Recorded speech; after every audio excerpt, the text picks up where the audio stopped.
and I took a nap today, so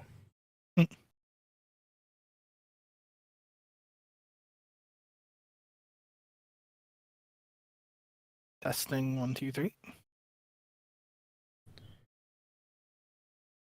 sure I mute all this stuff.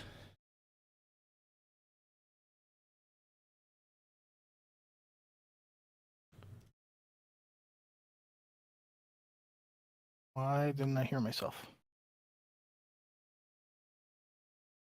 It's showing up on mine. On my Oh, there OBS it at is. least. Are we live on YouTube? Should be. Yep.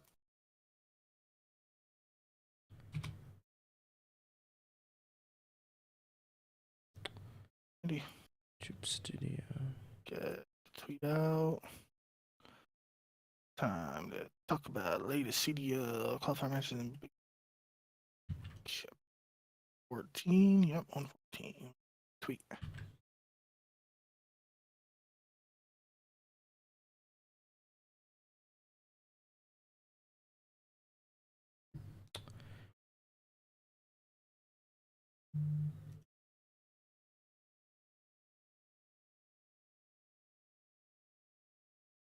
Ego Chall Podcast.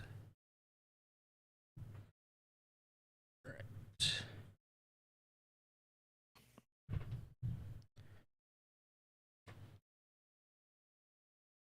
You ready to get started? Yep. Hello and welcome to episode 114 of the Ego Chall Podcast. My name is Preston Byers, and as always, I'm joined by my co-host Justin Binkowski. And on today's episode, we have some positive news about the Call of Duty League, depending on if you're a fan of the CDL or not. We also have CHAMPS being announced this week, when and where the end of season Call of Duty World Championship event will be at the end of the season. We have some roster mania stuff, just a little bite of it, and then we also had CDL Major 3 qualifying matches, the second week of these qualifying matches. That just wrapped up, an hour or two ago. On Sunday. If you're listening on Monday, it happened yesterday. So at least it's current. We're recent. But before we get to any of that, how you doing, Bink? All right. You said a pretty big week. Set the stage for it at least, and got a decent amount to talk about. So might as well hop right in. Yeah. So the big news of the week is Daniel Say, the Call of Duty League GM, essentially the commissioner of the league, if you want to compare it to traditional sports. He announced earlier this week that the CDL and the CDL team, so Activision Blizzard or Microsoft or however they want to phrase it, the league and the teams had agreed to a new operating agreement that will, what he said, quote, help secure the longevity of competitive Call of Duty. And by doing this, or how they're doing this, is they're eliminating all outstanding entry fees. So back in 2019, when the CDL was first forming, we always heard about those very infamous $25-30 million franchise entry fees. And at the time, even the people that were like very optimistic about Call of Duty esports' future, I think we were all like, how in the hell can you justify spending $25 million on Call of Duty esports to get into a league that we're not even sure will exist in 5 to 10 years? But that's how it worked out. We had 12 owners decide to get in. Unfortunately, or fortunately for them, the pandemic happened, and that paused all of those payments. Some teams, I think it was Jacob Wolf, he reported, maybe it was a year ago or maybe even 2 years now, he reported that CDL teams, sometimes had more than $20 million still that they had to pay in those entry fees. So all of that out the window, and any fees, according to Daniel Say, that were previously collected from the teams, they will be returned in full. And he said that they're permanently removing this, quote, this obligation while injecting capital back into the league. So they're giving the money back to the teams, and hopefully those teams will then decide to spend it on the CDL. Another part is that... No, Let's go point by point here, yeah, yeah. so we If you know. had any Yeah. thoughts about this, because obviously this was something we talked about. I think even back when Jacob reported it, and then we had kind of heard rumblings, especially with the Overwatch League doing something similar last year, where they eliminated the entry fees or all of the things that they needed to take from the team. That was kind of pushed out. So, what do you think about this point in particular? That teams will now kind of be free of that debt, so to speak. Yeah, there's a lot of questions that I have around this that weren't really addressed in the post. One, I guess not a question, but it is, since you just brought it up, and it'll be fresh on listeners' minds, is the comparisons to the Overwatch League and what recently happened with them, where seemingly, obviously, it might not be, a one for one example or the same scenario, but something similar did happen before, obviously, the Overwatch League shut down and transitioned into the OWCS or something like that this year. So there are questions around what this does really mean for the CDL and its future. Will the CDL still be around? Obviously, there's a lot of talk about longevity and sustainability in this. But could it be that the CDL is changed to another name in some form? And competitive Call of Duty is not going anywhere. That's the most important thing. But obviously, maybe there's some rebranding or some restructuring going on here. Obviously, this could lead to expansion as well, which has been a big talking point since then. But the big thing, and partially, what I'm about to say is partially a joke and partially very serious, because and some of our listeners will know how much I despise the people saying like, oh, $300 million league, all this yada yada, when we knew for a fact that teams hadn't paid anywhere close to the full amount to make it a $300 million league. Well, now if all the fees are returned, it's a $0 league, right? But what does that like? How does that work going forward? Because what do teams have to do? Is it like just an application process to show like you have some plan for competitive Call of Duty going forward? I know something similar with the Valorant partnership system and Riot went down, where obviously I don't know all the details, but based on what we wrote in the articles that we edited when that was going on last year, was that it's like they were basically applying, and Riot was giving like a stipend to these teams to fund a team, but they had to show like what their plans were for around content and uh, promoting the league and that sort of thing. So that's the interesting component to me is what does it mean for any potential future teams, and how that process works, and what's keeping teams in the league technically, right? If they're not, you know, it's just a weird example, because like now, are you still an owner of the team if it's not like a like I guess you're the owner of a team, but you own a free league spot. I don't know. That whole thing is still confusing to me a little bit. And finally, the bigger thing, obviously, there's less situations of this, but for teams, the big one that jumps out to me is like the Immortals group or whatever that had OGLA. They sell the spot to Los Angeles Thieves. How is that situation addressed? Because obviously, Optic, Los Angeles, or Immortals, whatever the parent company is, didn't pay the full spot fee, but they're probably being reimbursed a little bit for whatever the initial investment was at the start of the CDL, and then they still collect the money from 100 Thieves like purchase of their spot, or is Activision paying for LA Thieves acquisition fees, and situations like that's up in the air for me. I'm not really sure how all that works. So I just have my head's been spinning over all this, and there's a lot of things that weren't addressed, even though this does seem like on the surface a big W for the CWL, or I already said CWL, CDL. I do have some questions. Yeah, I think we should work backwards on this because I hadn't really thought about it with something like Immortals. So, like you were saying, to kind of explain it for any new viewers, I think it was Immortals Gaming Club, I think was the parent company. And they owned, at the time, Immortals in the LCS. I think they had a Valorant team, or not a Valorant team, an Overwatch team, which was the LA Valiant.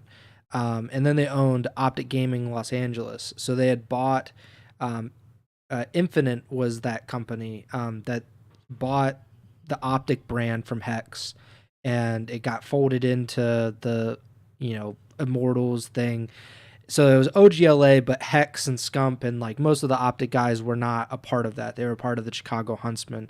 After I think it was just one CDL season, Immortals, whatever, Infinite, they sell that CDL spot to LA Thieves, or to 100 Thieves, and that creates LA Thieves that we now know.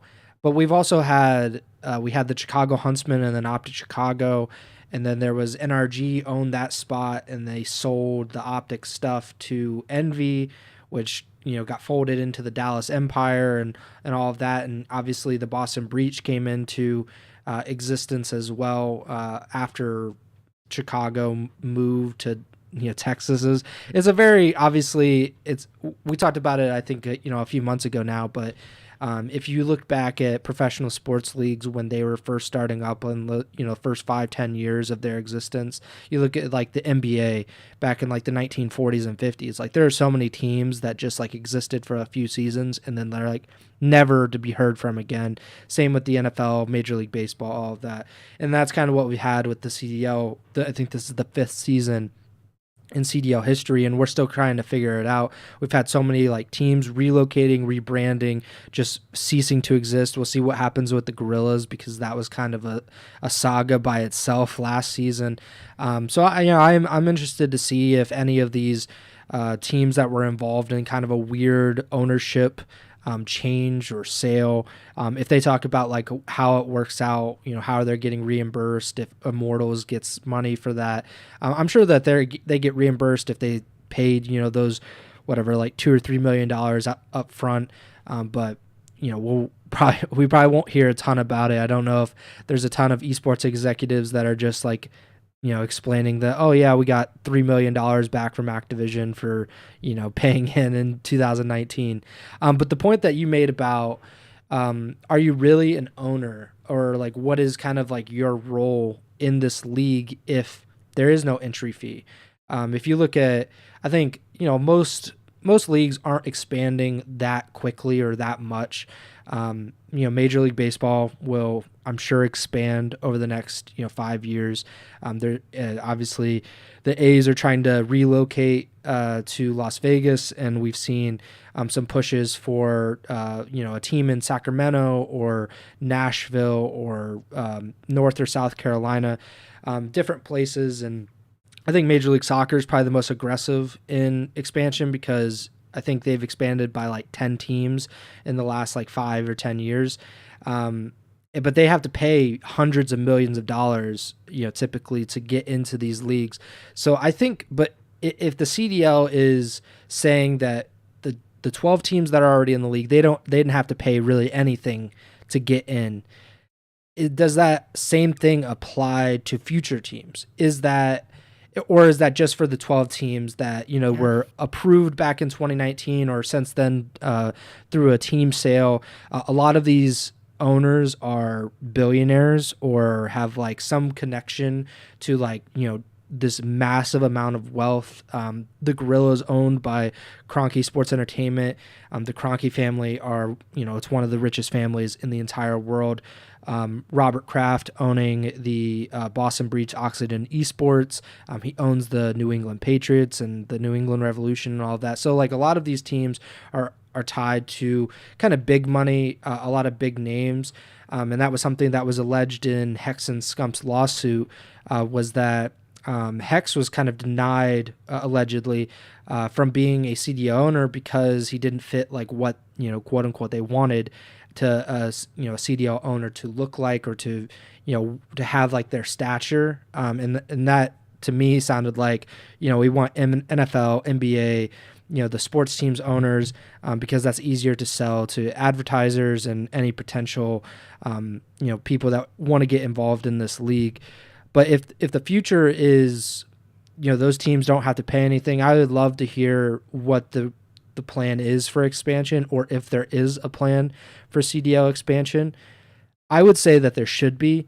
There's way too much talent in the league. I'm I'm sure there are teams that are well equipped or more equipped than, say, the Gorillas, who have kind of been, floating out in the ether for the last year because of kind of what's been going on with their parent organization. But I'm sure there are teams like, I think it was Ben Nissim that he tweeted about, like, who do you want to see come in via expansion? And obviously, like, you want teams in the challenger scene to kind of be rewarded for, like, their loyalty or kind of commitment to competitive Call of Duty. So I think of like Team War, who have been kind of like a part of the challenger scene for years and years. Like the last like 5 years, it feels like every year that they put together a challengers roster. But obviously they were probably never going to get into the CDL because they didn't have like hundreds of millions of dollars to kind of front up there. I think Omit as well. I think Omit won, Challengers Champs last year, and they've consistently fielded Challengers rosters, and obviously there are others as well.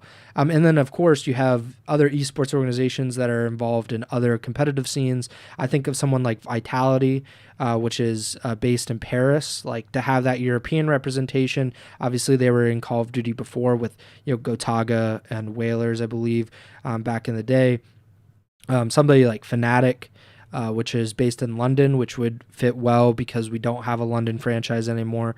And that was another part that I thought about was, do you really need the city-based part of it if, nobody really did anything? Like, no one spent that much money now, or once they get it back, no one really spent that much money to get into the CDL. Obviously, they had to pay their players, they had to pay staff. Some teams like Minnesota, I think they built like a practice facility and stuff, but really, like they all kind of got in for a low price. And I'm wondering if you even need the city-based format. Wouldn't it just be better to have 100 Thieves versus LA Thieves? And like 100 Thieves is already tied to Los Angeles, so that doesn't really even matter that much. And same with Optic. Like you don't really need Optic Texas because Optic is already in Dallas. You just have Optic. And same with FAZE. Maybe they wouldn't be tied to Atlanta necessarily. Maybe they would be somewhere else. But I just don't see a real reason to continue to do that. But even if they do, I think there are a lot of possibilities. I'm not sure what you think of that kind of, where expansion goes, if they need the city-based stuff. Any thoughts on that? I think that's a bigger topic around what the future of the league actually is, right? I feel like if it remains the CDL after these changes, that any expansion teams will be geolocated. But if the league was to move on from the quote-unquote CDL, either go back to the CWL or some other name, then it would be a change like that could lead to, getting rid of the geolocated and aspect of these teams. Yeah. It's a weird thing. I understand the idea behind it is to kind of like get that local support and more grassroots. And we've seen like Minnesota has done like a pretty good job of being like embracing it. Boston, more recently, has really embraced it. But I'm just gonna be honest. Like there are some teams that have just done absolutely nothing to like ingratiate themselves with their local communities, and they are kind of doing a disservice to like the league and the other teams in the league. Toronto has also done, I think, a pretty good job. But like in general, I really don't see a connection between some of these teams and where they're located. And it's not necessarily you have to be like out there shaking hands and kissing babies necessarily to to kind of be a part of the community. But the CDL is not in a place where the NFL like I don't necessarily expect like Browns players to be out and about in Cleveland and being like the faces of the city or anything. Like the NFL is such a big property that they don't need players to really do that because the Browns themselves, just like the brand by itself, is enough to be like part of Cleveland. That's not the case with the CDL. Like maybe with Optic, because they've been in Texas for a few years and they're such a big brand in esports that maybe they can get by. Same with like 100 Thieves. But like most of these teams need to do more. They need to be a part of their community and like really try to put on events, even if they're smaller events. I'm not saying that everyone has to run like a 6,000, 7,000 seat arena, but like run a LAN event in your local area. I loved what Minnesota did last year where they brought in a team and they played a series like in a concert hall, like a really small like venue. That's fine. Like that gave their fans something to go to, pay for, which I'm sure the CDL is trying to figure out how to monetize. And it seemed like it was a fun experience. And I think they did it twice. It was one in Minnesota, and I think they did one in Wisconsin, which is good because you kind of branch out from just that city. And Minnesota has, if they want to, they can try to expand across the Midwest. And obviously there are a ton of fans, I'm sure, that would, go along with that. But it's an interesting point. And but yeah, so let's try to move on because the next part is part of the revenue, part of that monetization. Yep. So teams will earn increased revenue tied to the sale of their in-game merchandise, for example, team bundles, and now the Champs bundle as well. Quote, we know how meaningful in-game bundles can be for teams, and we want to make sure they have increased ability to drive their own financial success, end quote.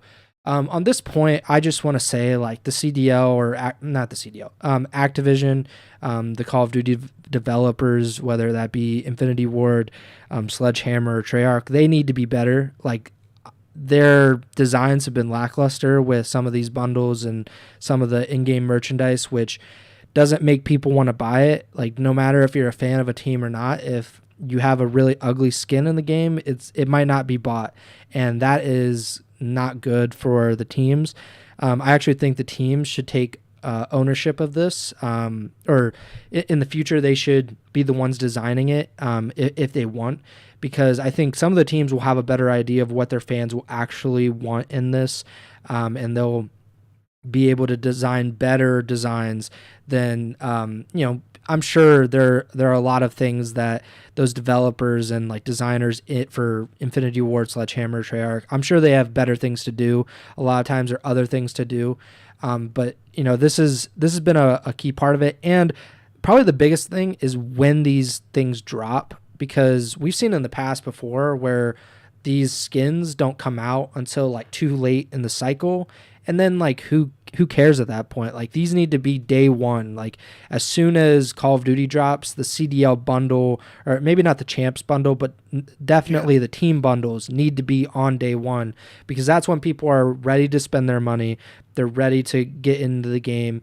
You can't wait until the season starts in January or February or March or anything and then decide to roll it out. It won't work like that, and I'm sure you agree. Yeah, I think there's been so much talk. I can't honestly remember what's been a rumor and what's actually happened in terms of these bundles, but I feel like for years now there's been discussions over like allowing the franchises to create some of the skins and whatnot. And I feel like one year it might have happened, maybe it was last year.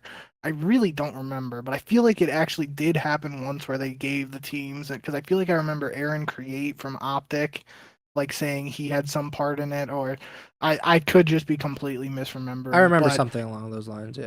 Regardless of what has and hasn't happened, it has been in discussion over the course of the CDL history now. And now that it is, the CDL essentially saying, like, you're getting more money from it, the way that the CDL Activision could make more money from the bundles while also giving the teams an increased slice of the pie is by allowing them to have more say in the design. Because like you said, if they release them late or they release lackluster designs, nobody's going to buy them, then the teams and Activision aren't making the money. So I do agree that that is definitely part of it. But it's on surface level, it seems like a W. More teams getting more money from it, but the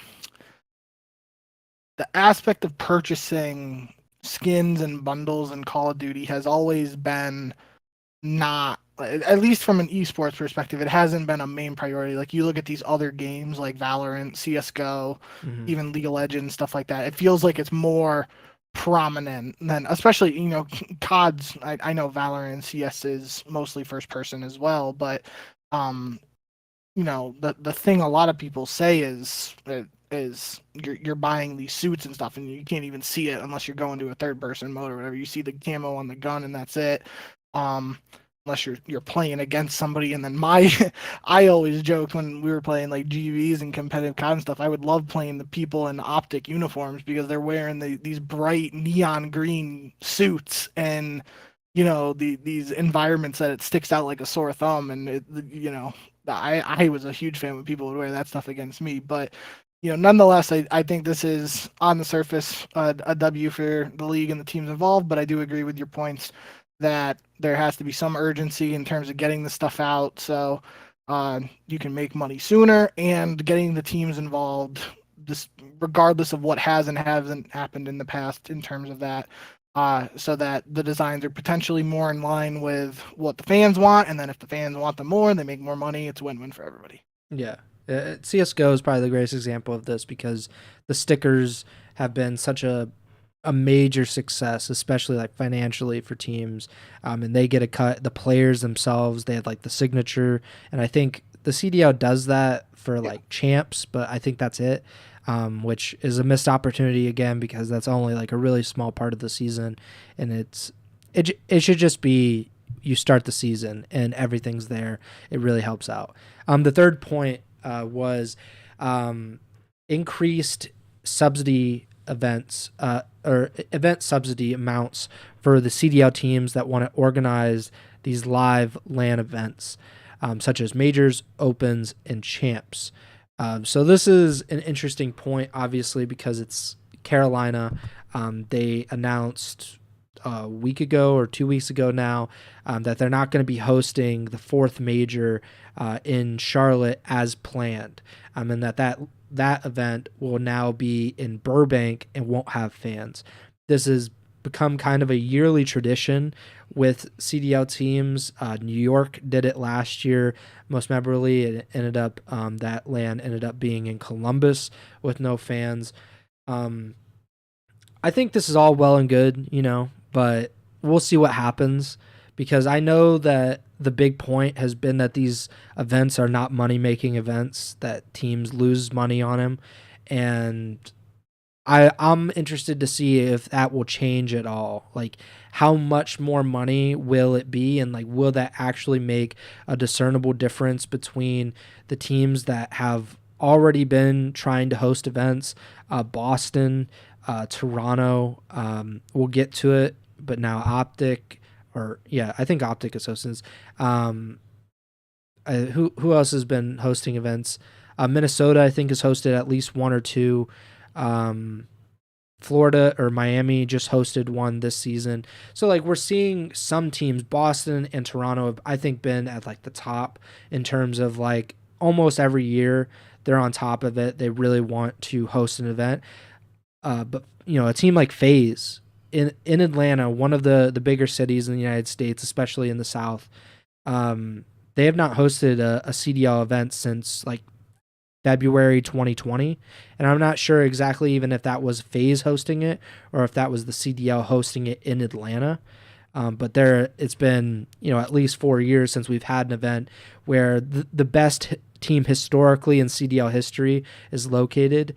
LA has really only had champs for the last 4 years. That was the last CDL home series event before the pandemic. I don't think there's been one in Seattle, so the last event would have been like CWO Seattle in 2019. So like there are a bunch of missed opportunities, I would say, with this. Do you think it'll make a difference, or are you kind of a wait and see on this? Definitely wait and see. I mean, that's what my huge takeaways from all of these points really is that on the surface they seem like W's, but then there's questions in terms of the finer details around these statements. So like you said, for this one, it's really a question of how much money is what's going to these teams to try and make it more feasible to run these events. It in my book, at least, it feels like it has to be the bare minimum is that the money has to equal the amount to prevent whatever is causing these last few examples of teams not being able to host their events. It has to make up that difference. So let's just, for a number's sake, without knowing what the numbers is, if it was like $100,000 that Carolina needed to run this last event, they weren't able to get it, then that's what the minimum should be going to these teams in an effort to maybe like, okay, they need this. That's what we, Activision as a multi-billion-dollar company or whatever it is, they can, throw them a couple pennies in terms of what they make, and these teams are able to host the event. So, but at the end of the day, it is important, like you said, to mention that the monetization of these events in terms of profitability, making money back for the league and the teams, that's always been a tricky part of it, and it's always, from what we've heard at least, they're huge losses of money in terms of, you just think about getting all that equipment in there. Obviously, it's different now compared to hosting an open event back in the MLG days where you had to have a bunch of setups. Now, technically, you only have to have 8 or 2 setups for one for each team, so 8 PCs and all that stuff. But production, and I don't even want to start to think about how much these events really cost, because I honestly have no idea. I just know it has to be a lot of money. So, yeah, on the surface, it's great that this is seemingly happening, but it has to just be in a way that we don't see any further cancellation of events, right? So if next year we have, they're telling us we're giving these teams to host events and somebody else backs out at the last minute next year, then obviously there's something going wrong with this part of the changes for the following year. So that's where my head's at least with this point of the change.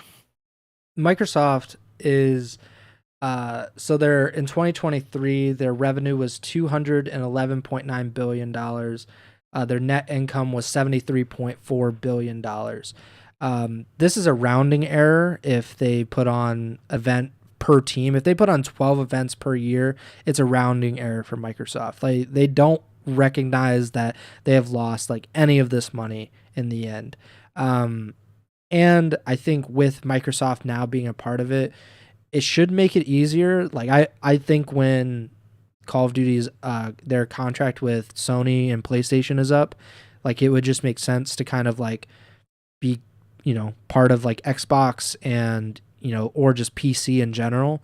I don't think it needs to be exclusive or anything, but just kind of like open up that kind of like I know that people have said like running these events, especially the challengers, like open bracket events with the computers is it's kind of a pain in the ass, because before it was you buy some PS4s or PS5s, you put them down and like people just play on them. But now like you actually have to have computers brought in, and obviously there are so many problems with, even on the main stage that we have problems with these computers. So maybe it'll change with Microsoft and them, really taking ownership of the CDL. But yeah, it's an interesting point, but I'm going to be like you, and I'm going to wait and see what teams actually do, and if this actually sways them one way or the other. The last point was that teams will receive a 2-year minimum guarantee of revenue so they can continue investing into the Call of Duty League with more peace of mind. So I'm assuming that this is 2 years following this season, so 2 more seasons of the CDL, which that means the clock is ticking. 2 years after this one, so 2.5, let's say, that's what you have left of the CDL, or to, not necessarily, but to prove that this is something that should be, worth keeping around. If this, Activision, or I guess Microsoft now, if they decide in, those 2 years that, or by the end of those 2 years that this isn't worth it, it's not worth our time, it's not worth our money, etc. Like, I think then you could pull the plug, but they still own Call of Duty. So at the end of the day, I'm not sure exactly what that even means. Maybe it would just be a significant change to what Call of Duty esports has been for the last 5 years. Of course, Microsoft also owns Halo. Halo runs the Halo World Championship, which is more closely related to like the CWL, before the CDL, where they have partner teams. Those are actual esports organizations, not franchise teams. I think they have like 16. They have a few like in North America and Europe as well. So like it feels like more of the CWL, and I think they've, from what I can gather, on the peripheral, like it seems like they've done a pretty good job with it. Granted, the Call of Duty is much, much, much bigger than Halo, and I think there's a lot more long-term potential for it. But 2 years is 2 years, and I think that should be the goal in mind, that in these next 2 years, 2.5 years, the CDL teams and the CDL and Microsoft, they have to really commit to making this work, or it's just going to be like the last 5 years where we get these promises and we say, well, that sounds good, like we might be able to do something with that, and then it turns out to not be as great as we once thought. I think that's kind of been the CDL to this point, is like, there's definitely potential there. It's fun while it lasts. The matches I think are usually pretty fun. The tournaments are pretty fun. But in the end, it's kind of like a little bit unsatisfying at times because of the stuff that's happening on the edges, like, the business side of it. And, obviously teams moving around and all that stuff. So hopefully 2 years of guaranteed revenue will help these teams, or at least, kind of soothe some of the concerns that they might have. What are your thoughts on this? Because it feels like the clock may be beginning to tick on the CDL and in its current format, at least. I honestly didn't think about it from that perspective. I more so was thinking that this is one where it seems on the surface like a good thing, but we don't know the details, right? Because like technically a minimum 2-year guarantee, they could just give each team $50 for 2 years and say this is your guarantee, right? So we don't know the details of how much money this is, how substantial it is, but in my mind, I took this as it's gonna be effectively like a small injection to help with like player salaries and stuff like that. Now, we've already seen in recent years the move to try and, at least from the outside looking in, it seems like there's been a push to try and lower salaries for these players from the, pre-COVID or right during the COVID era, point where they were getting exorbitantly high. Again, reportedly, we don't know the figures for sure, but that's where I was thinking of this. Like, I don't think it's going to be any like game breaking or game-changing amount of money where like we see Vegas Legion all of a sudden being able to give 4 players $1 million contracts, right? Like, but this could be something that allows a team like Vegas Legion to spend a little bit more money on their roster than potentially they previously did. So I wasn't really thinking about it from like a, you got 2 years to prove it sort of deal. I can kind of see where your head's at from that point of view. But I was more just thinking like this, especially because it was the last point to me. It was kind of just like, this is they're throwing this out there to be like, yeah, we're gonna give you guys a little bit of guaranteed cash, effectively, kind of like we were talking with the Riot example for Valorant earlier. It's kind of like a stipend for some of these teams to try and make something happen there. And but yeah, we don't know what the total money injection is or how much is really going to these teams' way. So. Can't say much about what this means beyond that without knowing that for sure, but I guess you can look at it either way. After what you said there, you can either look at this as it's a good thing that teams are potentially getting a little bit of money, and at the same time, it could be a sign that the writing's on the wall, which I guess even if it's a 2-year clock, the writing was seemingly on the wall heading into this season, so it's been delayed a little bit at the worst if you're a pessimistic fan. But yeah. It definitely felt, go ahead. It felt like, I talked about it before. It felt like the CDL was coming to an end like after this season, because everything that we had heard and like what, it felt like the league is kind of at odds with the teams, or at least some of the teams that are very publicly against, going for the YouTube cash play. Like, let's be exclusive to YouTube, and there was at least pushback from two teams, and 2 of the 3 most popular teams being Optic and LAT. Those teams or their owners were against going and being exclusive to YouTube again because they didn't feel like it was worth it. That is something that a league does, in my opinion, when they're kind of desperate for revenue or just kind of like any kind of money. And that's what it felt like at least this year. It felt like the CDL was kind of nearing its natural conclusion, especially after we saw what happened with the Overwatch League, where the owners decided that they'd rather have $6 million of guaranteed revenue by terminating the operating agreement than to continue on. It seems like this is, you know, not the exact opposite, but definitely the CDL owners or Activision saying we believe in the CDL more than we did the Overwatch League, probably rightfully so, in my opinion. But we'll see what happens. I think that Activision has done a really poor job at kind of like setting all of this up. Not necessarily this specific instance, but just over the last 5 years, like some empty promises definitely haven't really reached the potential that they probably should have in these last 5 years, COVID notwithstanding. So we'll see what happens. It's always kind of a wait and see with the CDO anyway. But at least we're guaranteed to have more CDO action past this season, which definitely is kind of like a weight lifted off of, I'm sure, some people's shoulders that this isn't the end of the CDO, or maybe it's the worst thing in the world, depending on who you are and what you wanted out of Call of Duty esports. But yeah, let's wrap our conversation on that there, and let's talk about champs, because this was just a few days after that announcement.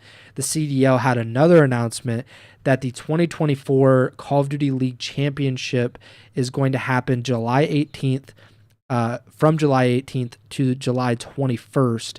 In Texas, Allen, Texas, which is part of like the Dallas-Fort Worth area as far as I know. And it'll be at the Credit Union of Texas Events Center. So this is kind of one of those things, every year we're kind of like, all right, when is champs? Where is champs? And again, that's one of the wait and see things. We usually get tipped off, 2 or 3 months beforehand, and things kind of pick up from there. We're about 3 months away now until champs. And now we know that it will be in Optics backyard, and that it'll be the July 18th to the 21st, a Thursday through Sunday event. Or 8 teams will be at the event, presumably. Yeah, I don't think that the prize pool was announced, but they did announce that Challengers Finals will also be happening at Champs with 16 teams, 10 through the Challengers point system, and then 6 through the Last Chance qualifiers. And they'll play the Challengers Grand Finals on the main stage on Championship Sunday before the Champs Grand Finals. So your thoughts on this? Because I know some people are kind of like a little back and forth on like, it's optics, backyard, it's whatever. But like, at least in my opinion, every event is kind of an optics backyard because that's kind of how it goes. That's the counterpoint there. The other thing is Optic or Envy or whatever you want to consider. They own the esports stadium in Arlington.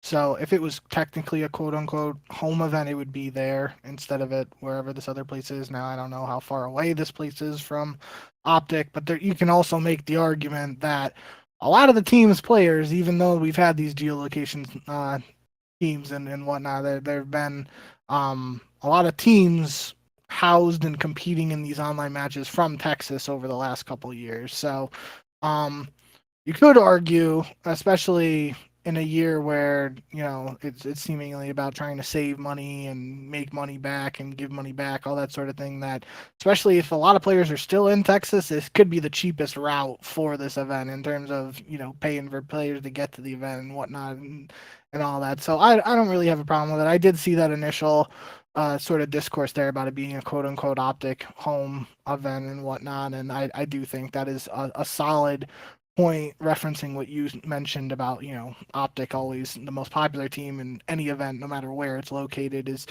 seemingly going to be Optic favored, unless it's a rare situation where it's an EU based event and it's Optic versus an EU team. But even then, it might be closer to a 50-50 split than like 90-10 for Optic. So Yeah, I think honestly this might be the earliest we've gotten champs information in the season. Like I wasn't expecting it this early at all. I would have probably maybe at Major 3 or after Major 3 they would have announced it if you had to ask me before this. But so I was pleasantly surprised and kind of caught off guard, to be honest, that they announced it.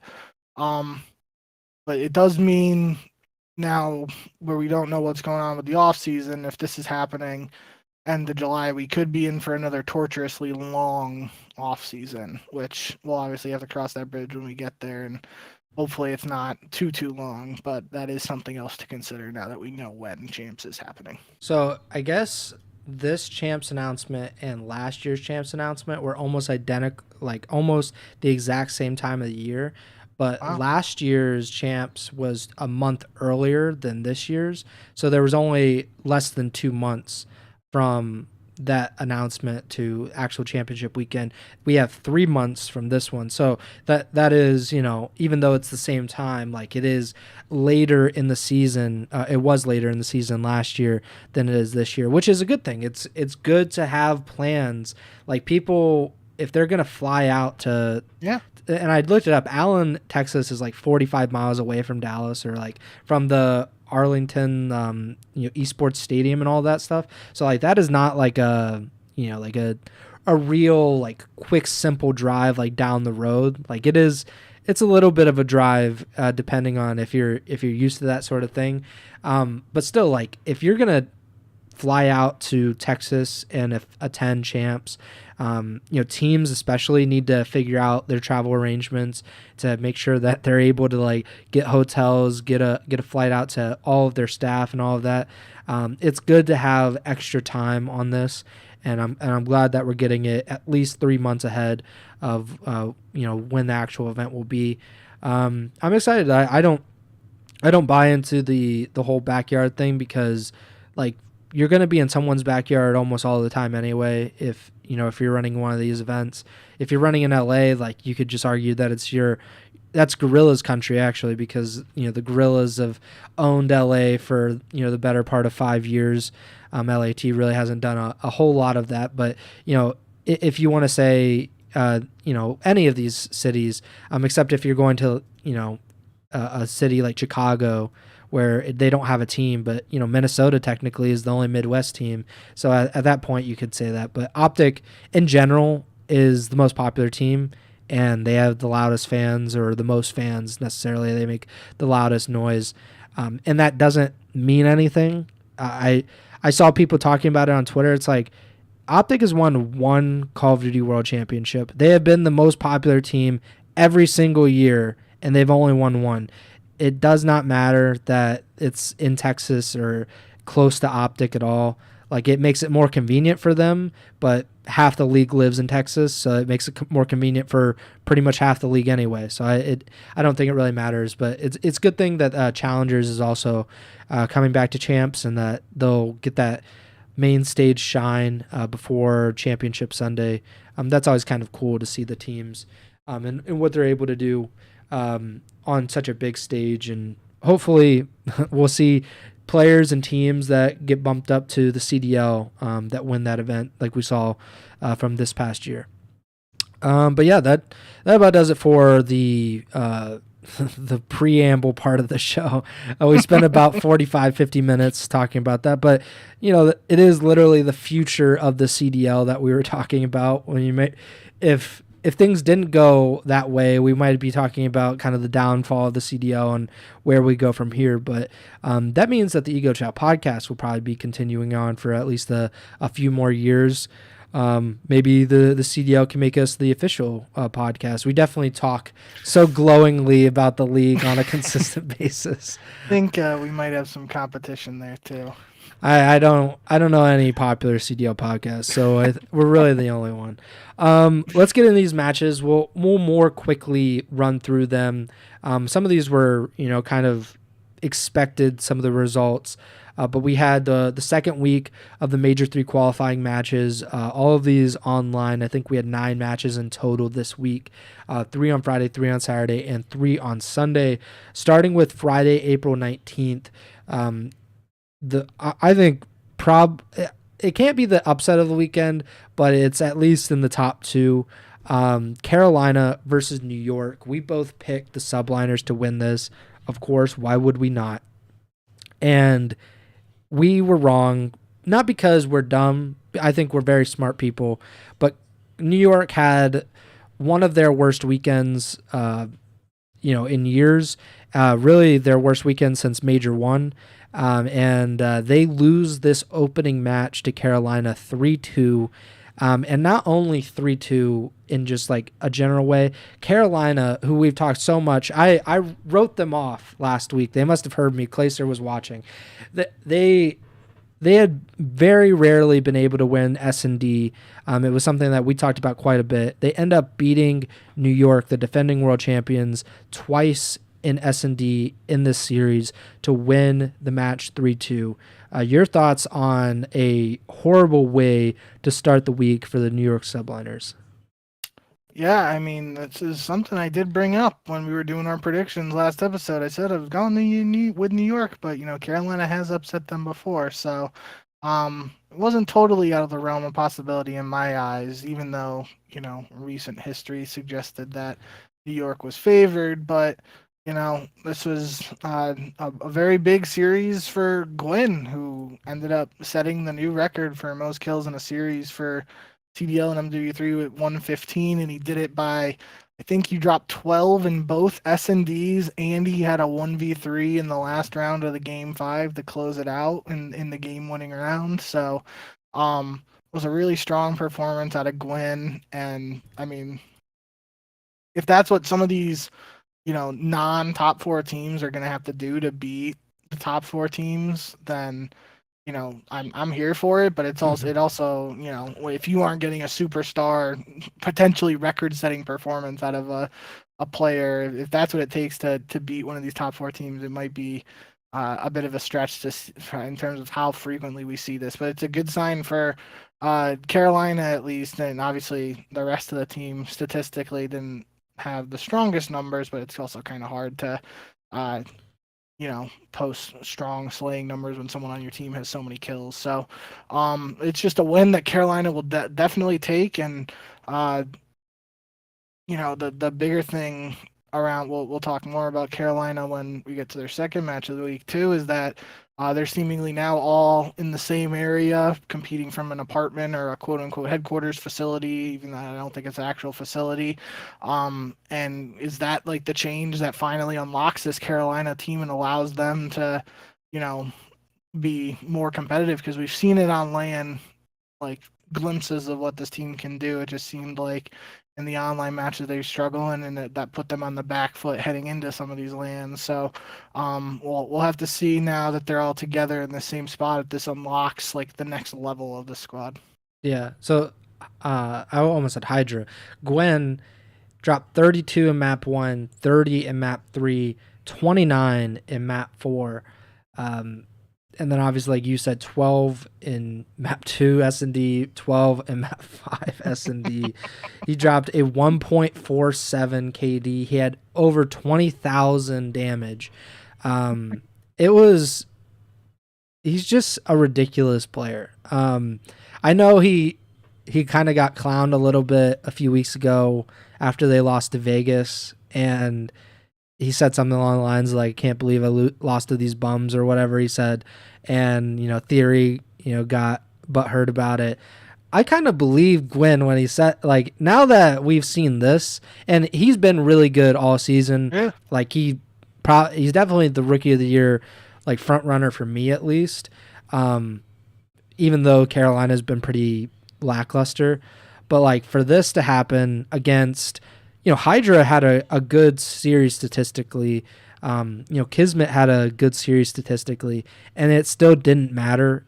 Gwen was able to do pretty much whatever he wanted on the map, and I just came away so impressed with this series from Gwen. So congrats to Carolina. We will talk about them in just a little bit again. But yeah, so the next two matches were kind of like whatever. Seattle versus Optic and Miami versus Toronto. We both picked Optic and Toronto. Both of those teams won. Optic beat the Surge 3-0.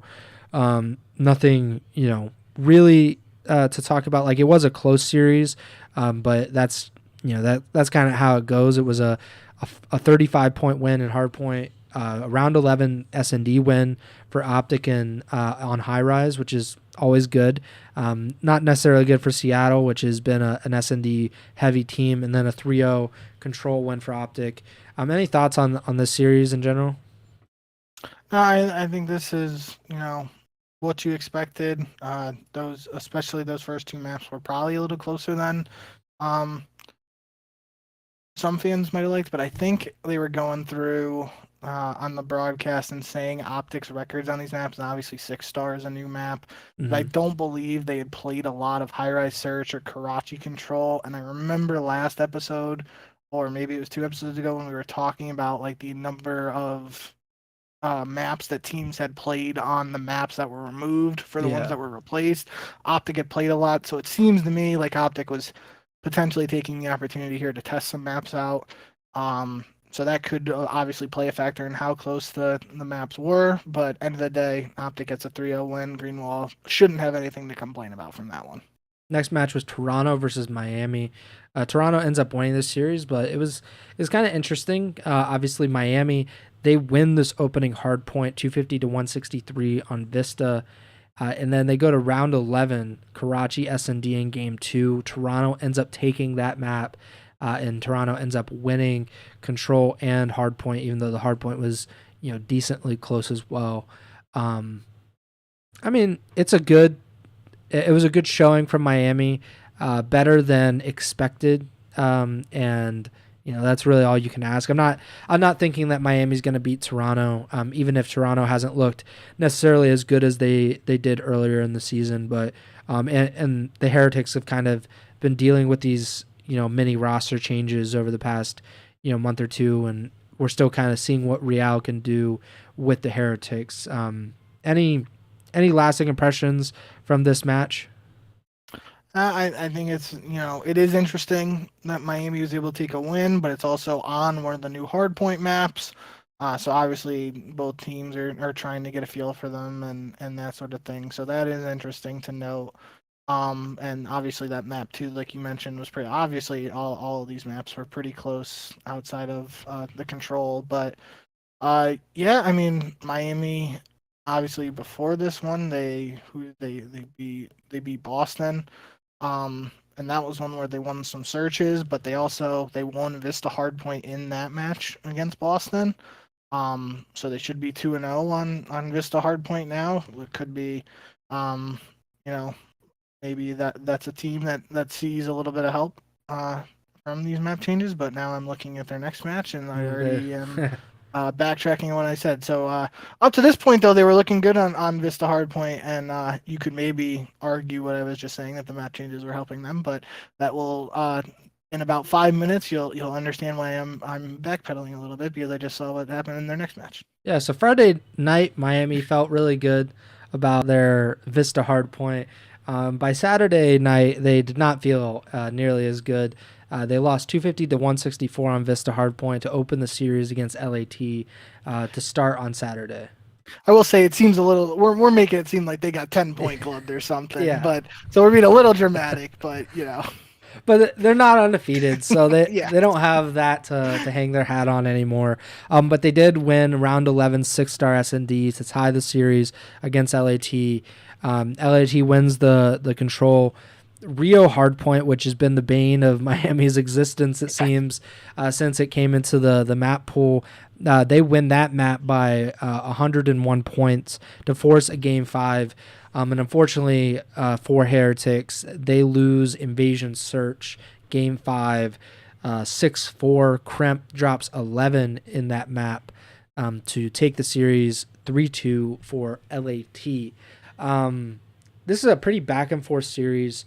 Miami, we're still, like I said, trying to figure out what they are, because they started the season, surprisingly well, and then have been kind of on a downward trajectory since then. They've had, they've been, it seems more competitive lately. Obviously, Boston is not the best team or anything, and LAT has been inconsistent as well. But what did you think of this match and LAT's win to start 2-0 on the season or on this qualifying stretch? That's just what I remember breaking it down last episode, not really being super confident in picking either of these teams, but I just went with the mindset of LAT beat Vegas last week, Miami beat Boston that week. Both those were 3-2 wins. I view Vegas as a better team than Boston, so I put a little more credit on or more stock into LAT's win than Miami's, and that's where I went with LAT over Miami. But obviously, these teams are close. A tough series here that just ended up going LAT's way. But we see some of the new maps in there and just a hard point 6-star search. So teams are still feeling them out, getting a lay of the land in terms of these new environments and whatnot. So I thought Ghosty played well. Obviously, he had that 1v3 he had in the map 5 was pretty nutty, and in my eyes it was the game winning play. Obviously, it wasn't in the final round, but it kind of uh, in my eyes at least pushed LAT to the brink there to allow them to close it out. And honestly, if Miami didn't pull off the 2-5 comeback in map 2, this could have technically been a 3-0. So pretty good performance out of LAT here. So after last week, Vegas, they lost to or not Boston. They lost to Miami, or was it? No, who? They lost to LAT. So they lost to LAT last week, and that was a surprising loss. We talked about it if you want to listen back to it on the last episode. It turns out that was a pretty crucial loss for Vegas. It ends up being the last match for Purge, who got benched or released. He got replaced, regardless, by ASIM. So ASIM, who controversially was released from Boston after Major 2, along with Slasher, ASIM finds himself on the Vegas Legion. I'm not sure exactly how many CDL teams this is for him, but Minnesota, New York, Boston, Vegas. That's an LAG. one, I feel like. LAG, at least 5. Yeah. So he's almost half the league so far. Was he on Royal Ravens? He was London. He was. So half the league. So congratulations to him. His jersey collection is crazy. But it was not a good series to debut for ASIM. Again, we talked about it. It's the backup quarterback, rookie quarterback thing. You don't do this to a player. He had to go up against Optic in his first match. And it did not necessarily go super well for him.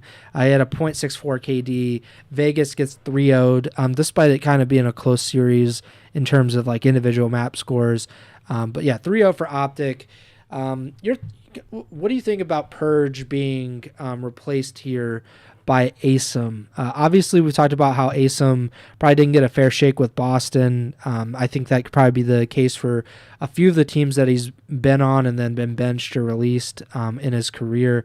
But Purge, he was really criticized earlier in the season when he was not performing very well at all. They make a role swap when they bring in Geo. He moves. I think Purge moved to an SMG role, or primarily SMG. And Vegas did have one of their best qualifying stretches in franchise history last time out.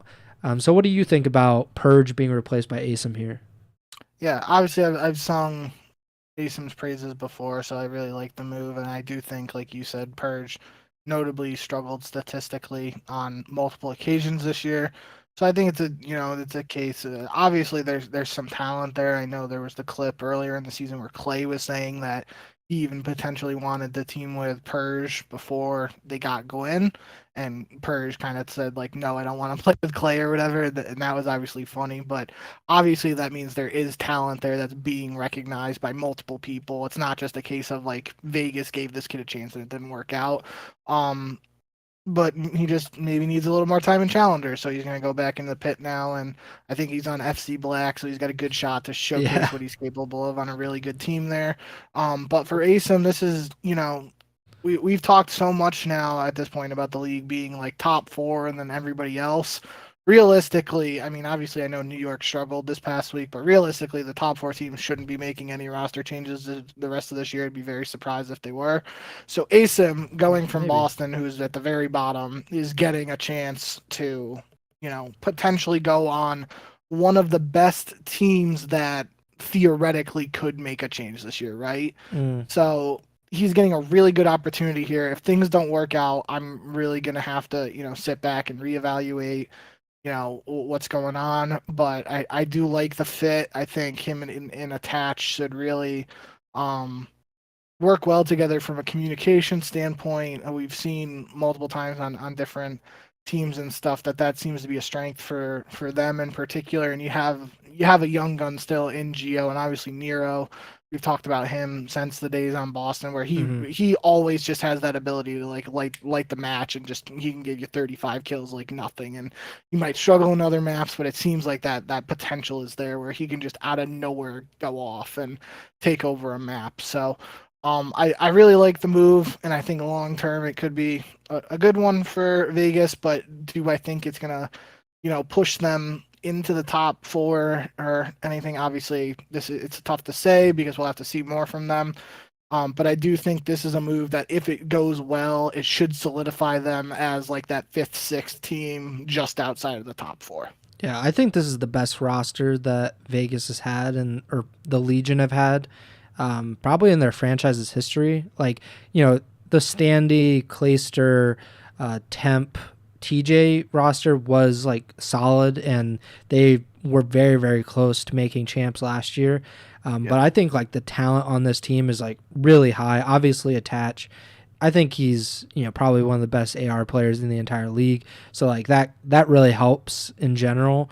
And Gio has shown a lot so far this season as a rookie. He's one of the top rookies this season. And we'll see with Asim. Like he really hasn't gotten like an extended period of time with the team. So maybe if Vegas can stick with him for obviously the rest of the Major 3 qualifiers and Major 3, and then maybe actually make it to Major 4. At that point, we can really give like a good idea of like, or get a good idea of what he's able to do in this type of roster. But obviously not a great first impression, but that's to be expected considering how good Optic is. But you were saying that the top four teams aren't going to be making roster changes. I wouldn't take it as a lock right now. I'd say like the top three probably are not making roster changes, but the fourth team, I just think this is a week from hell for the New York Subliners. About as bad of a week in terms of results as you can get. I think even worse than the major, just simply like from the level of competition that they were playing. So obviously we talked about to open the week, New York lost 3-2 to the Carolina Royal Ravens. Carolina has been one of like the bottom four teams all season long. And here, the final match on Saturday, New York played the Seattle Surge. Seattle, basically since Illy's departure or benching or whatever, after Major 1 was that, they've looked pretty lackluster, to say the least. That didn't really matter too much on Saturday. New York loses the series 3-1. Skies this series had a 1.44 KD, and they still lost. Sib probably had his worst series to date, at least with New York. Dropped a 0.7. But just a really, really bad series. Hydra had 43 kills in map 4. Skies had 32, and it still wasn't enough. They lose 3 of the 4 maps. They lose all of the respawns to Seattle, which is like, that's shocking. For Seattle to win even more than 1 respawn probably would be shocking. Your thoughts on this? I'm not saying that they're gonna make a roster change. I'm just saying it's not as a guaranteed lock as it would have been before this week, in my opinion. Yeah, I still don't think they do, but yeah, end of the day, it's a pretty bad week for New York, all things considered. It's definitely 2 matches. You expect them to win, and if you did for whatever reason, think they were maybe going to go 1-1, you're probably more leaning towards thinking they lose to Carolina over Seattle just because of that, previous history with Carolina already beating New York and Seattle more recently making a roster change. So I really don't know what to make of the New York last couple matches. Obviously, not exactly an ideal scenario out of them, and they're just making it harder for them when it comes to Major 3. And things don't necessarily get easier for them next week. So it might be a couple weeks now before we really get to see what's truly going on for New York, because it's very possible they're 1-3 after their one match to end next week, and then they'll have 3 matches left, and you probably have to go 4-3 to like feel comfortable about being in the top 8 for winners bracket. Obviously we had some weird tiebreakers and stuff last time. Mhm. Didn't one of the teams make it 2-5? I think that was 8, or the was it time before, but yeah, I think LAG won one time, made it with 2-5. But yeah, like if you go 3-4, I think you're almost guaranteed a spot. Like No, yeah, it was Miami went 2-5, and they yeah. were tied with Carolina last time, and Miami got in. Major 1. Major 1, LAG went 2-5. They were tied with LAT, and LAG got the last spot. So yeah, you're technically, it's not all doom and gloom for New York, but obviously these 2 losses are ones you expect them to win, and this could make it a little tougher for them to start in the winners bracket in Major 3, and obviously heading into that land, that's probably top priority for them. So they're putting their backs against the wall. We'll have to see how they're able to respond. Yeah, and they lost to 2 teams that were more likely to go 2-5 and like be in those tiebreakers than if they had lost to say Optic and FAZE this week. Yep. But yeah, it's obviously a horrible week for New York, but they do have time to turn it around. They're only 3 matches in to the 7-game or 7-match swing of qualifiers, so they have time. Sunday, April 21st, today, as we're recording this, we had the final 3 matches for this week. Carolina versus LAG, Boston versus Minnesota, and Toronto versus Atlanta. Obviously, like the main event was the last one because we were really expecting it, but I really thought the first 2 matches were pretty entertaining. I wasn't sure exactly what to make of Carolina versus LAG, despite Carolina winning that opening match against New York. LAG is kind of always like a little bit of a wild card, just like what team is actually going to show up. It turns out that this was online LAG. They were definitely online. They got swept in the series. It was kind of a tight series individually, but 3-0 for Carolina. They go 2-0 on the week, which it's got to feel really good for them. Do you think this is like something to actually build on, or should we not have higher expectations for Carolina moving forward?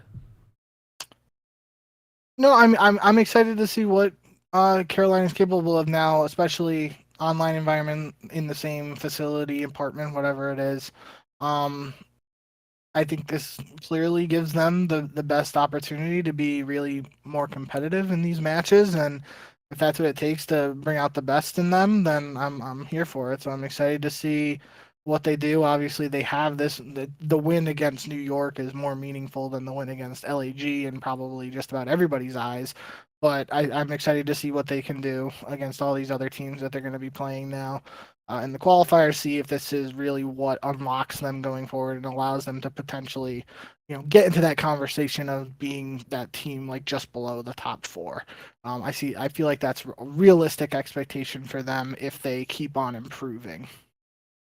Yeah, definitely. I think that's what every team should be striving for outside of Optic, New York, Toronto, Atlanta. Yes. Like 5th is realistic for any of those teams right now, or at least 6th. Absolutely. Yep. But yeah, particularly Carolina, because they have been at least a lot better recently. And they're not nearly as dysfunctional as some of those other teams that have been like really just trying to find something with these new rosters. So there's an open door for them. Some of the 2 of those teams that are a little more dysfunctional than the rest, Boston versus Minnesota. Boston has definitely been, I think, the most dysfunctional so far this season. But Minnesota, they're still trying to figure out their new roster, and they went up against each other today. It was a nearly a reverse sweep for Boston, but it ends up being a round 11 win for the Minnesota Rocker. There's no way that accuracies teams are losing round 11s. The Iceman does not lose those, and Minnesota ends up winning their first match of the Major 3 qualifiers. They're now 1-2. Boston, they only had one match this week. They dropped to 0-2 after dropping a match last week as well.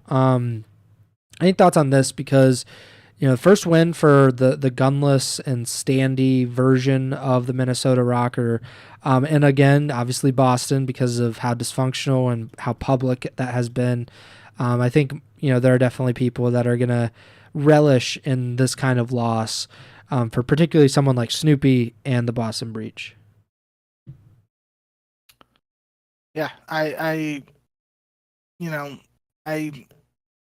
really, this is one that's, a little, we were tossing back and forth, didn't know which way to go from a prediction standpoint, and obviously Game 5, Round 11 is a little indicative of that.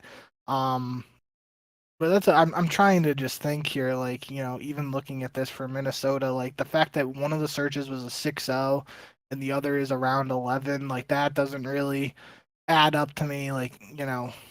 I guess you could just say Minnesota is a lot better at invasion search than 6-star, and 6-star is a new map, but end of the day, it is serious. Boston could have literally one round away from a reverse sweep, and we're talking completely different narrative here, and Snoopy getting a win and proving people wrong. So yeah, it's definitely a weird one, and I'm not really sold on either team at this point. No. But Lynn's had a strong performance, 97 kills to lead the way, 1.2 KD.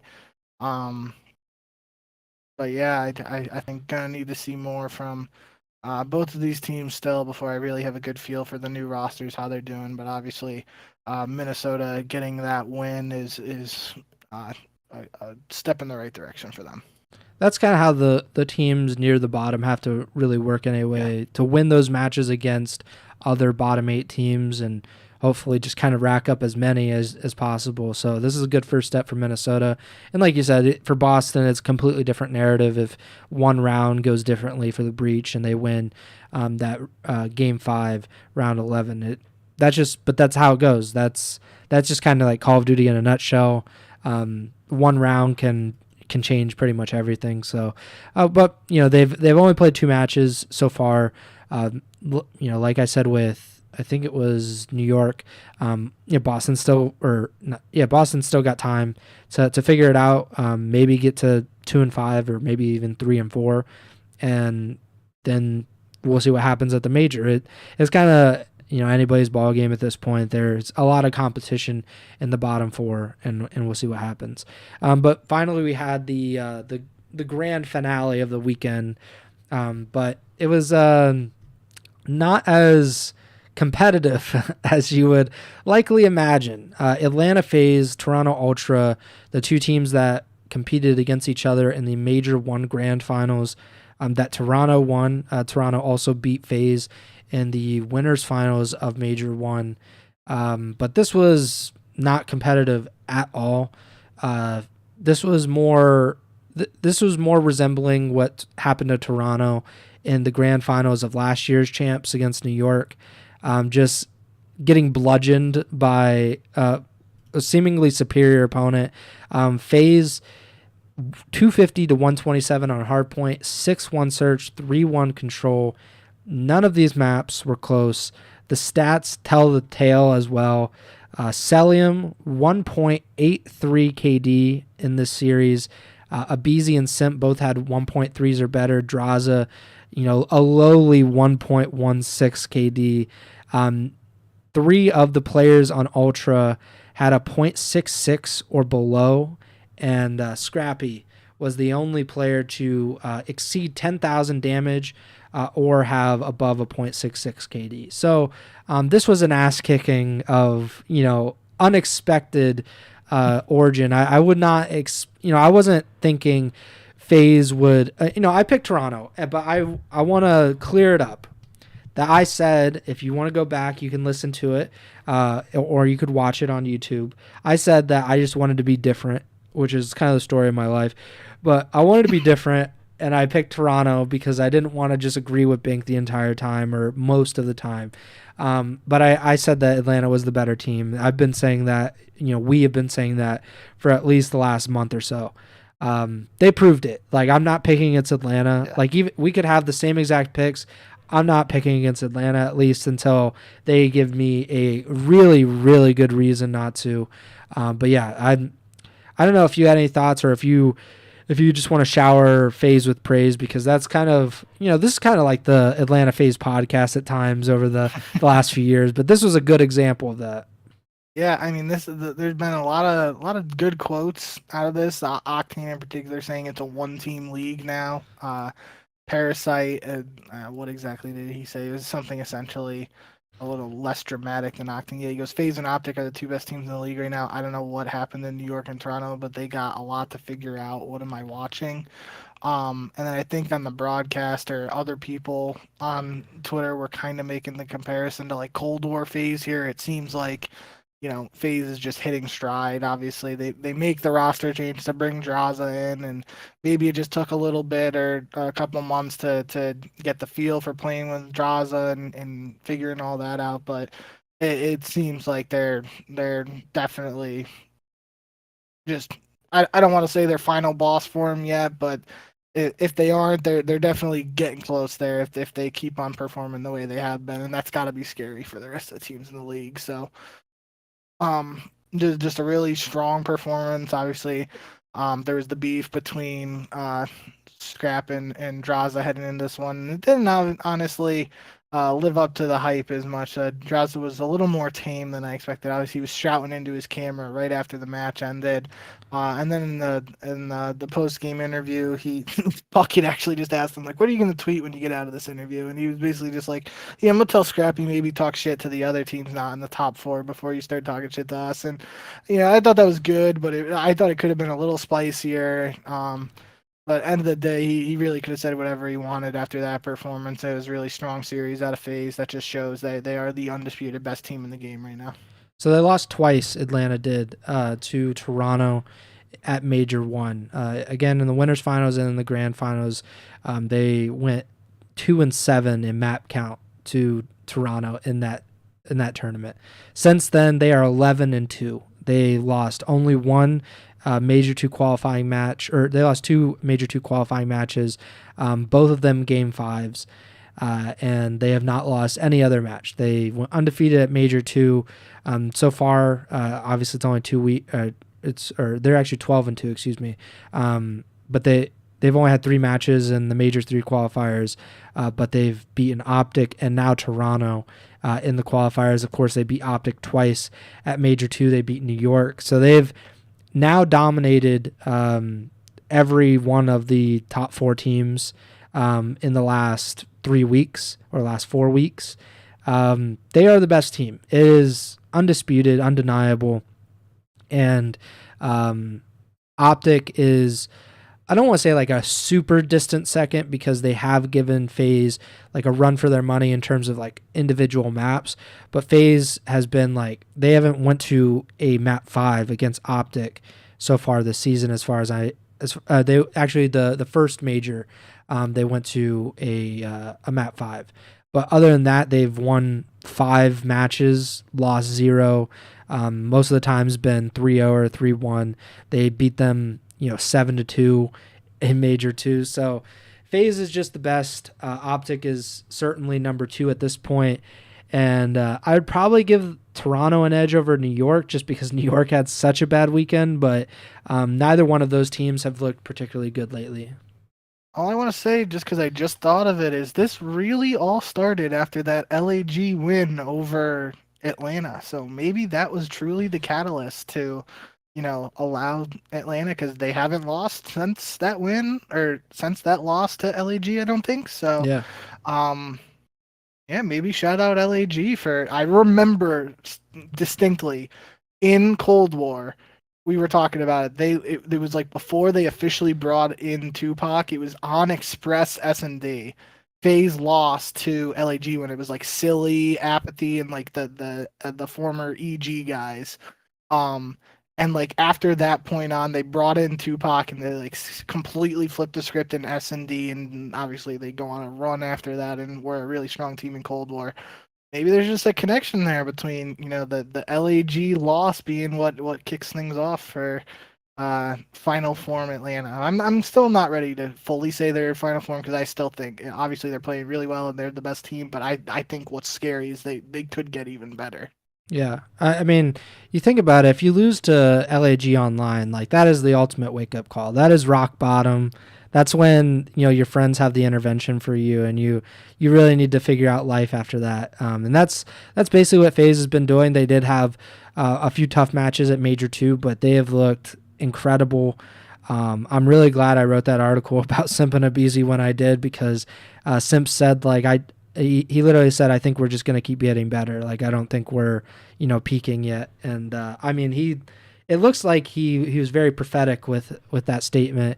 And I expect them to get better. I mean, it was very impressive to see what happened in Cold War. Like that entire season, I was just like, there's no way, like in the back of my mind, I'm like, there's no way that they're going to like just dominate to this degree. Like this just doesn't happen super often where a team completely runs away from everybody else.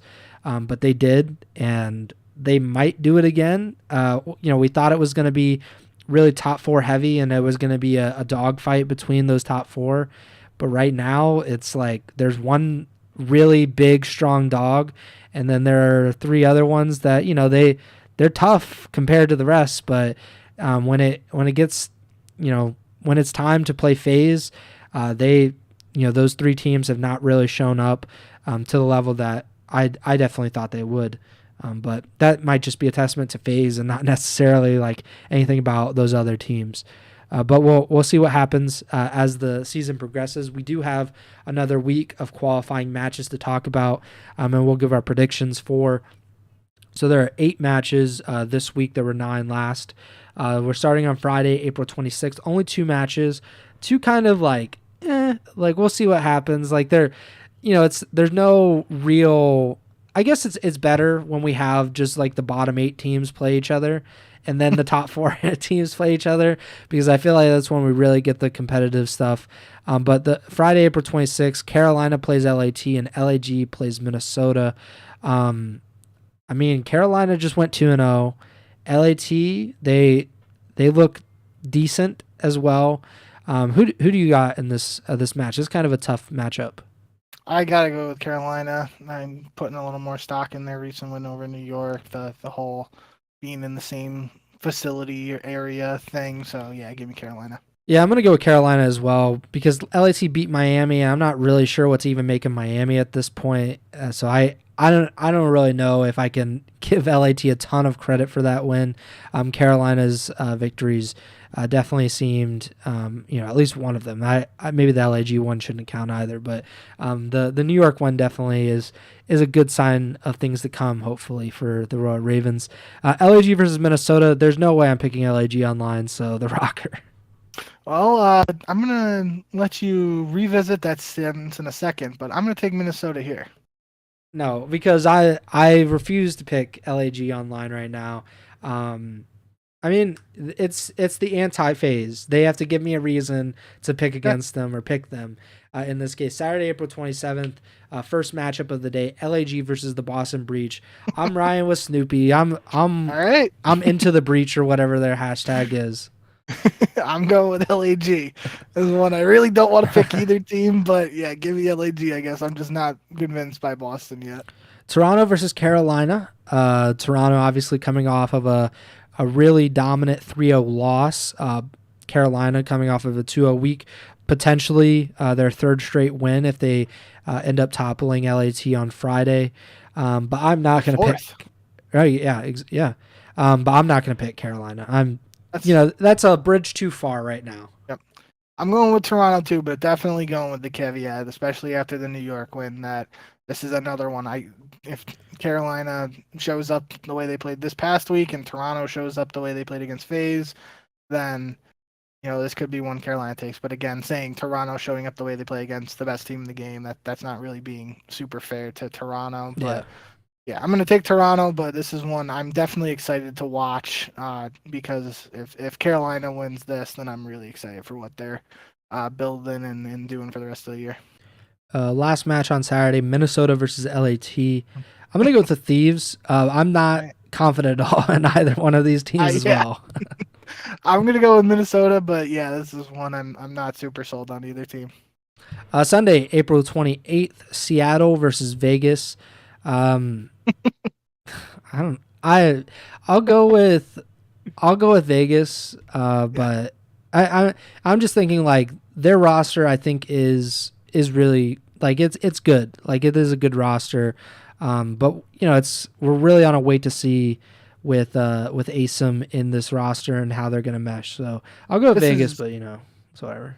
I'm taking Vegas too, and I think obviously before this past week, this is Vegas no-brainer 10 out of 10 times, but Seattle beating New York just has to mean something, whether it means New York is getting worse or Seattle's getting better. I don't know what that actually is, or it could just be a total fluke, but regardless, I mean, the Seattle win over New York has me at least thinking about this match more than I probably would have beforehand. Still going to go with Vegas, though. I mean, there's a really good chance that both of the teams that beat New York this last week or whatever today, that they will lose their matches next week. Carolina, obviously they have two matches, but one of them is against Toronto.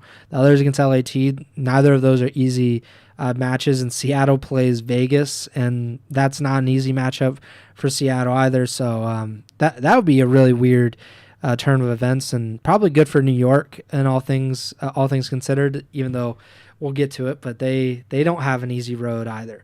Optic versus Miami, it's obviously Optic. There's no way that either one of us can pick the Heretics. Yeah, can't, not even going with the whole Florida Miami versus dead. Optic thing. Yeah, no, just going with Optic, not even thinking about it.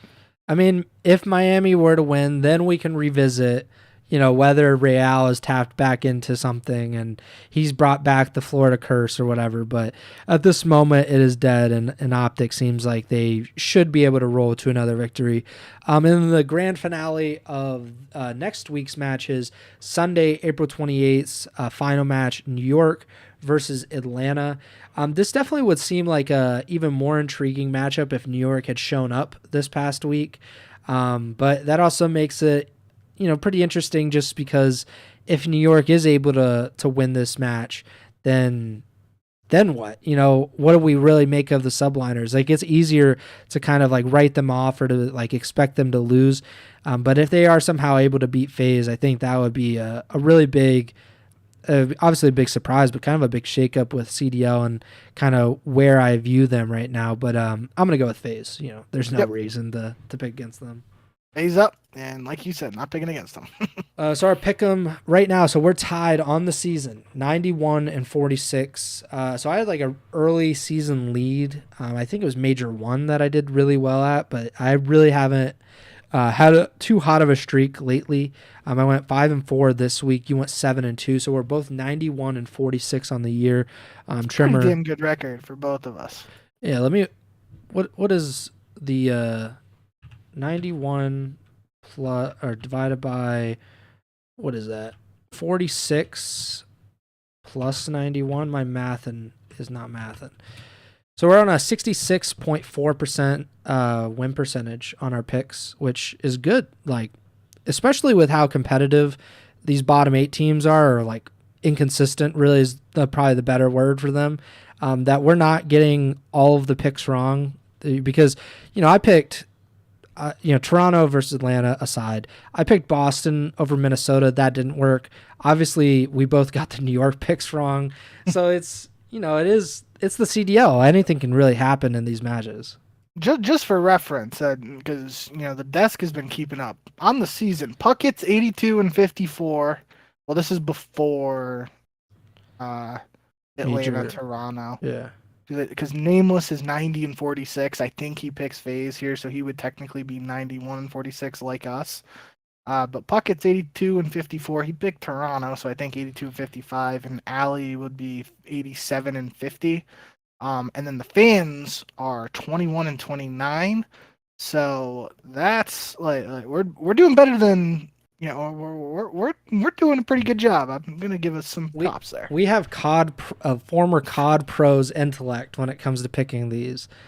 So if you're a betting man or a betting woman, then I'm not saying follow what we're doing, but I'm saying we're not like Jonte Porter or anything. We're really we're picking up. We're 66%. That's a good percentage. So if you want to follow our advice or our picks, then you probably don't follow Tremors. He hasn't been too hot this season, but he'll figure it out. Probably not, but that about does it. This is a longer episode. We obviously were talking about the very fate of the Call of Duty League, which that seemed like something that we should spend a little more time on than usual.